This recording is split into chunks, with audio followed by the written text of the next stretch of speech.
Suppressive fire. It's a skill. It's a trait. It's also a state. But what's it for?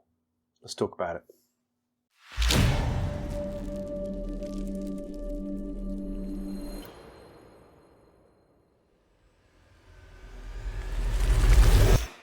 Welcome to the Infinity Institute from the Dice Gods. My name is Hydra, and today we are going to be talking about Suppressive Fire in all its epic glory. It's one of those things that's a long skill in the book, in N5, and it sort of makes a lot of sense, but what's it actually for? How does it actually work? And what should you use it for? And what shouldn't you use it for? And how can you deal with it? And all that kind of stuff. Before we get into that, thank you as ever to our channel members and patrons, including Sean Colburn, Old Man Rogers, Chaos Distordia, Runic Wolf, Chris Sexton, Kaz, and Robin. Thank you all for being the highest tier of fan for this channel. I really appreciate it. It keeps me doing what I'm doing, but also thank you to all the other ones who are sort of supporting this channel financially. It means a massive amount. But enough from this. Let's talk about Suppressive Fire. So, Suppressive Fire. What's it all about? Suppressive Fire is a long skill which places a trooper in the Suppressive Fire state, and when in the Suppressive Fire state, a trooper may fire a weapon with the Suppressive Fire trait in aero with a modified profile. Blah. It's one of those things where Corvus Belli have made this skill is actually quite simple. In the rulebook, this compounded mess of stuff. It's actually quite simple, don't worry. In your active phase, because it's not available in aero, you spend a full order. If you spend that full order, a trooper enters the Suppressive Fire state. That is then what they're doing. In order to enter that state, they must have a weapon with a trait that is Suppressive Fire. So if you look at the profile of a weapon, it will, in one of the boxes on the end, have Suppressive Fire if you can do this. The trooper has Suppressive Fire and you spend that order, they've got into that state, they may then in ARO fire that weapon with a modified profile. What does that modified profile look like? Well, I'm glad you asked. It changes the burst of the weapon to 3 in ARO. So rather than throwing the 1 dice that you normally would, you are now throwing 3. This is quite handy. The weapon's range is modified to 24 inches. That's the maximum range that weapon can now shoot. Doesn't matter what it can normally shoot.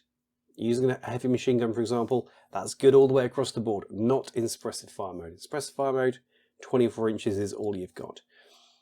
The weapon's range bands are modified as well. So from 0 to 16 inches, there is +0 to your BS, and 16 to 24 is at -3. So this weapon, or this modified profile in ARO, reduces the range and it reduces your efficiency with that weapon effectively. If you'd normally be at +3, at 18 inches, you're now at -3. Them's the rules, because you're holding the trigger down and you're going nuts. That's what that's all about. All other weapon attributes remain the same, so that includes your ammo type, that includes your potential of survival, the type of saves that's made. All of that stuff remains exactly the same, so that's not a problem. Crucially, enemy troopers who are within 24 inches and are attacked by a trooper in the Suppressive Fire state gain -3 to their face-to-face rolls. So if you come around the corner and you're suddenly faced with this complete idiot with his finger on the trigger going BERT at you, if you dodge, -3. If you shoot back, -3. If you close combat, I guess, -3 as well. So if they're in the Suppressive Fire state and you interact with them and you're within 24 inches, then you get the -3. So that is all it does. Long skill, into that condition with that weapon, plus, burst 3, max range 24 inches, that profile, that's it. That's what you do, the -3, sorry. So that is Suppressive Fire in a nutshell. Which weapons have it? At the moment, the weapon families, note families that have it, so most of the variants of these. Some multi-variants won't, like explosive. So if you have a multi-heavy machine gun with explosive ammunition, you can't put that into Suppressive. It would be hilarious, I grant you, that would be frickin' funny to stick a explosive HMG in. Anyway, you can't do that, that's not one of the options. So these families are mostly all Suppressive. So the HMG, heavy machine gun, marksman rifle, which is hilarious, the Red Fury, so which is kind of the disappointing Spitfire, Rifle, which is the disappointing combi rifle, which can also do it. Spitfire, submachine gun, hyper rapid magnetic cannon, which never gets old, and the Mark 12. Those families of weapons can go into suppressive fire because they have the suppressive fire trait. You'll find it on the very right hand side of the weapon profiles in most instances. So, and in all of those, you're golden. When do you lose suppressive fire? You lose it if you declare an order. So if you're in that state and you declare anything else, the state is gone. You're no longer in suppressive fire. You declare an ARO other than BS attack using the suppressive fire profile. So what does that mean? That means if you declare dodge in ARO, then you lose that state. It also means that if you, for example, have a heavy machine gun that you're in suppressive fire, an enemy pops out at range and you've got a Panzerfaust and you fire that Panzerfaust because the HMG is out of range, you then lose the suppressive fire state. You use the Panzerfaust, which is not a suppressive fire weapon, cancelled.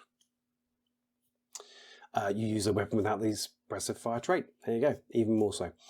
If you have a guts roll that has failed, so if you've taken a hit, you want to stay in place, you fail, and you have to get back into cover, you lose suppressive fire. If your trooper with suppressive fire enters engaged, isolated, or retreat, or any null or immobilized state, so if they're unconscious, they're not doing suppressive fire. Who'd have thought? Very strange. Or any other state which specifically cancels suppressive fire. You've got to love these terminologies because these are the catch-all by Corvus Belli of, we forgot to do that, put it in the notes of that particular thing, that situation, that cancels suppressive fire. Fine. If you enter loss of lieutenant, apparently losing the governor is quite an emotional experience if you're just sort of spraying and praying. You give up on that and just have a moment of ponderance for your lost commander. But yeah, loss of lieutenant, cancel suppressive fire, and if your trooper joins a fire team. So no doing stupid stuff like joining somebody into a fire team while they're in suppressive fire, then giving them a special die and the extra +1 beer. None of that. No. I see you. No. Not one of the options. So those are the situations in which you cancel it. It's pretty much if you do anything other than DACA with the suppressive fire, or if things start going wrong. That cancels your suppressive fire, pretty much. So what's it for? It's a very versatile thing. Mostly what we're talking about is projection of force for board control. That's primarily what you're looking at. You can control the route that enemies take. So if you have a couple of guys down the main corridors of a board and they're in suppressive fire and there's another corridor, your enemy will be more likely to take the one where they're not going to get shot at. For protecting objectives, if you have a supply box, sticking it around that, always useful. Boosting defences. If the enemy needs to get into your half and you've got some mines down and you've got your hacking network out, sure, why not? Stick out some suppressive fire and slow down the advance even more. They can also be used for blocking AD and camo units from being effective. So if you see that there is a camo unit on top of a building and you think, okay, that's going to be a sniper or something like that, getting within 24 inches, sticking a unit on suppressive fire, looking up at that guy, if you are going to pop out and you are going to take the shot, I'm going to shoot back at you, you're going to get the -3, blah, blah, blah, blah. Just disincentivizes that. And also if you can see a situation where you think, right, this opponent is likely to be running AD, airborne deployment, I can deploy myself in a way that will make that less effective, or just stop it, just stop their ability to do it. Important things to note: a coordinated order may be used to place up to 4 troopers in suppressive fire. So command token, regular order, 4 guys from the same combat group, but suppressive fire. Comedy ensues. It's a very efficient way of doing this stuff. You may also spend a command token at the start of the game to put somebody in the suppressive fire state as well, which is kind of cool. It can be really, really useful if you feel the need to absolutely lock down a particular line and your opponent didn't spot that that's where you're up to.